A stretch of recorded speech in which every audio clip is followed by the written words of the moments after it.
Azerbaycanlı şair Mehmet Aslan, Erzurum temalı şiirleriyle Türkiye'de gönüllere sesleniyor.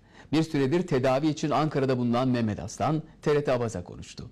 Türkiye-Azerbaycan kardeşliğine vurgu yapan Aslan, gençlere kendi özünüzden kopmadan el ele verin diye sesleniyor.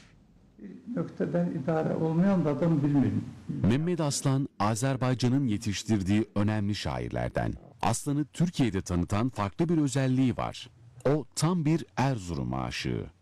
Muhtelif zamanlarda kalmışam, yazında kalmışam Hortum şelalesine kadar ve başka göllerde, şelalelerde görmediğim bir şey gördüm. Erzurum sevgisinin altında yatan gerçek, şairin doğum yeri Kelbecer'e olan benzerlik. Aynen Erzurum bir Kelbecer var.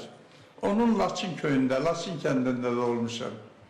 Ben Kelbecer elden gelenden sonra, Ermeni faşistlerinin eline geçenden sonra Azerbaycan'da, kenarda çok gezdim. Ama Erzurum kadar Kelbecer'e benzeyen bir yer görmedim. Rahatsızlığı dolayısıyla Ankara'da tedavi gören Mehmet Aslan, Türkiye-Azerbaycan dostluğuna büyük önem veriyor.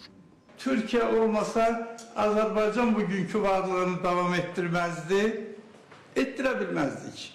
Koy vatanda ne değil desinler, Kazım Karabekirler olmasaydı bu vatan yerinde kalabilmezdi. İndiki güzel Azerbaycan olabilmezdi.